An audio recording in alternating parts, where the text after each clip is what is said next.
Tapi kegagalan itu adalah cara kita untuk bisa berinovasi, melihat, refleksi, evaluasi, dan lain-lain. Berikutnya saya memulai karir saya di Rekapital. Setelah itu dalam kurun 1,5 tahun berikutnya membangun Saratoga. Sosok pertama yang saya temui waktu itu sebagai mentor adalah William Suryajaya. Yang saya melihat, karena dulu saya pernah bekerja di grup Astra, saya melihat mengenai value-nya. Bahwa apa yang dibutuhkan oleh seorang leaders atau seorang pengusaha. Karena saya waktu itu baru saja memulai usaha. Nah, di sini konsep mentorship itu sangat penting. Makanya Ustadz tadi menyatakan bahwa Ustadz Abu kita harus saling bermentor, itu sangat penting. Karena dalam mentoring kita akan menemui banyak sekali hal-hal yang tidak perlu kita jalani, tapi kita bisa belajar dari mentor kita. Pak William waktu itu menyatakan bahwa saya nggak punya banyak waktu, saya sudah lanjut usia, tapi kalau Sandi mau belajar 6 bulan ke depan, tiap hari Sabtu datang ke kantor untuk makan siang bersama-sama saya 15 menit sampai 30 menit waktunya. Jadi 15 sampai 30 menit tiap Sabtu saya datang. Saya gali. Saya tanya, waktu dia mendirikan Astra, apa sih yang ada di benaknya dia? Kenapa perusahaan Astra itu dijadikan sebuah, nama perusahaan itu adalah Astra Internasional, padahal dia mulai dari sebuah rumah yang sangat kecil. Visi apa yang ada di benak dia sampai dinamakan Astra Internasional, ya kalau namanya internasional itu mestinya sudah mendunia, dan apa yang memulai Astra tersebut. Tapi ternyata yang disebutkan oleh dia itu, Masya Allah, dia bilang bahwa waktu dia mendirikan Astra itu visinya bukan untuk menjadi Astra yang terkaya, bukan yang terbesar, bukan yang memiliki market cap yang paling tinggi di Jakarta Stock Exchange, tapi menjadi aset dari bangsa. Menjadi sebuah kekayaan daripada bangsa. Bukan untuk uangnya, tapi untuk menjadi kekayaan dari bangsa Indonesia yang membangun Indonesia ini. Oleh karena itu namanya Astra Internasional. Jadi sekarang kalau kita memulai sebagai leaders, think big. Jangan berpikir kecil. Kalau kita memulai sesuatu itu jangan pernah mengkungkung mimpi kita. Bermimpilah tinggi, aim high, reach for the stars. Coba raihlah bintang-bintang. Mimpi itu harus tinggi. Jangan mimpinya itu skalanya cuman ece-ece. Kita harus mimpi-mimpi yang betul-betul menggelegar gitu. Mimpi yang cetar membahana gitu. Itu yang saya belajar dari William Suryajaya dan memulai dengan good deed. Nawaitunya tuh harus benar, niatnya tuh harus benar. Dan kita melangkahnya itu harus dengan itikat yang baik. Kedua, yang saya belajar juga dari Warren Buffett. Saya nggak pernah bertemu sama dia, tapi saya banyak baca sekali bukunya. Ternyata benang merah yang menyamakan leaders, entrepreneurs, dan orang-orang sukses itu adalah integritas. Dia menyatakan, dan ini sekarang menjadi credo daripada grup saya, bahwa ada 3 quality dari leaders, ada 3 kualitas dari pemimpin-pemimpin daripada grup kami, maupun anak-anak usaha kami, yang selalu kami akan cari dalam pemimpin-pemimpin tersebut.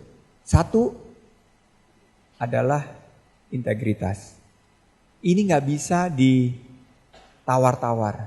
Integritas itu harus menjadi satu yang paling penting, kualitas yang harus kita dapatkan dari calon leaders kita. Nomor 2, passion, energy. Keinginan untuk melakukan 100% setiap kali mendapat kesempatan. Keinginan untuk belajar terus dan tidak akan berhenti. Passion, energy, tiap hari semangat terus pokoknya. Ditanya tetap semangat, mau apa tetap semangat. Dan yang ketiga adalah competence.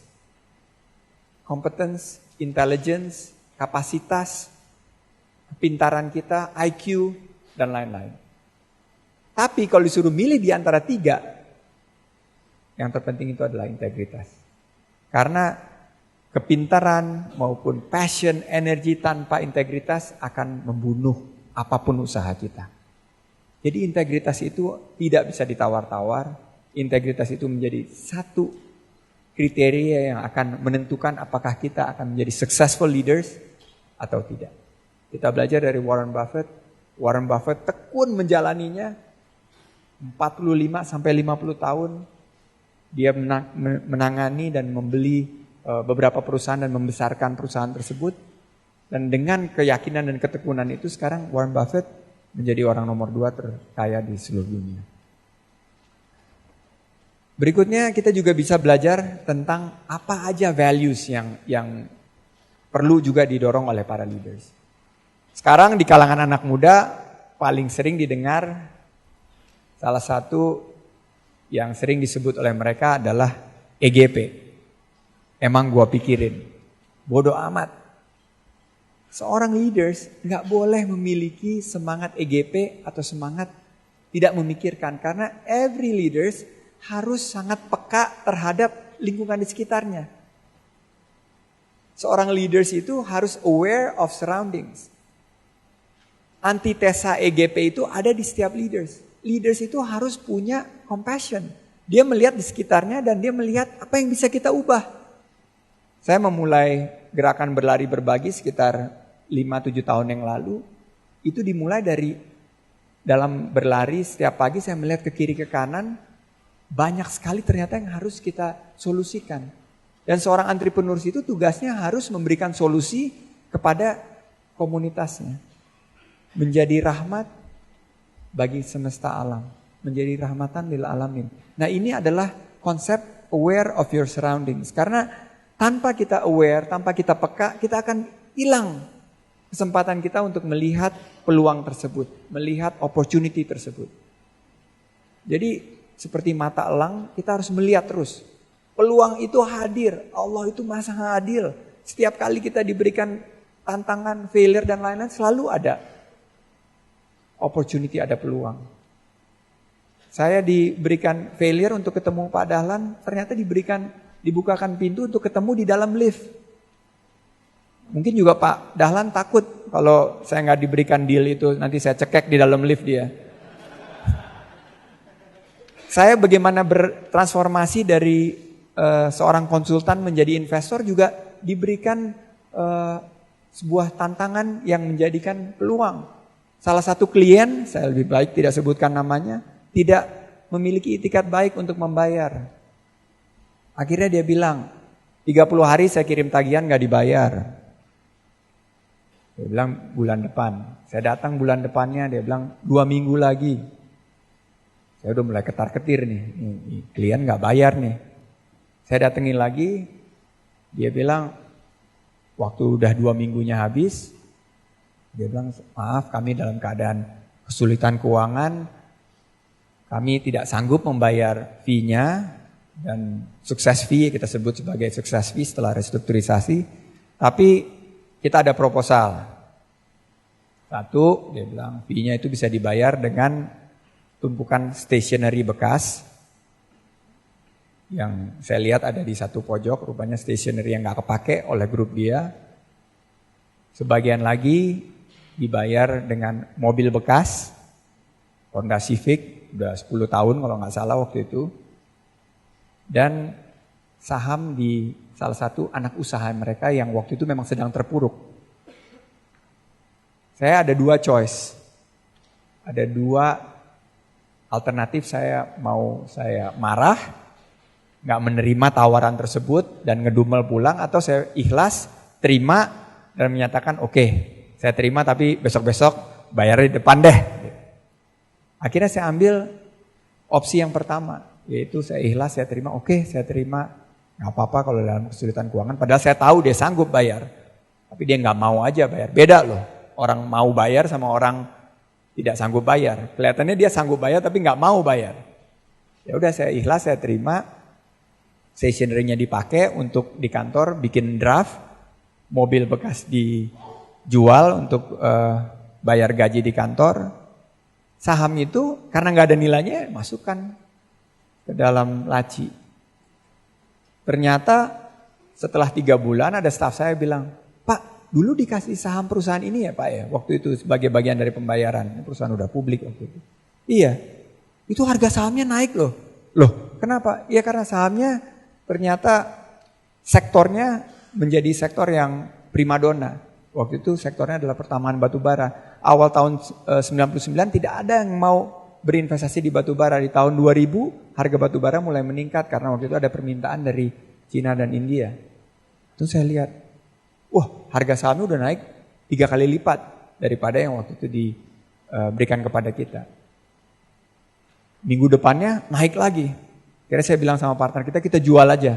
Kita jual, ternyata hasil jualannya itu bisa menutupi bukan hanya fee kita, malah lebih 20-30% daripada total fee kita. Alhamdulillah. Berarti uangnya kembali gitu.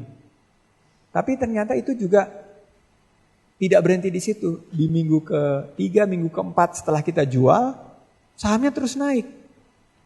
Wah, nyesel juga nih kita jual. Jual kecepatan nih kita. Tapi ternyata di situ timbullah suatu inspirasi, inovasi. Wah, kalau next time kita mencari klien, kita minta dibayarnya selain dibayar oleh uang, kita minta juga dibayar dengan saham. Peka melihat peluang, melihat tantangan, ikhlas menerima cobaan, dan juga bisa memanfaatkan begitu kita melihat peluang. Akhirnya setelah itu muncullah suatu bisnis model baru bagi kami, yaitu adalah kami bukan hanya memberikan konsultasi keuangan, tapi kita mulai merambah kepada investasi di saham. Dan setiap perusahaan yang kita restrukturisasi, kita mengambil sahamnya, mulailah investasi kita di Adaro, mulai kita investasi di Intera Resources, kita mulai investasi di Tower Bersama, dan terakhir di MPM. Mandala Airlines juga begitu, perusahaan yang sedang dalam keadaan tidak baik, kita ambil alih. Bukan hanya kita memberikan advis restrukturisasi, tapi kita ambil 51% sahamnya. Ini adalah bisnis model yang tidak datang dengan sendirinya, tapi datang melalui tantangan, failure, dan lain-lain.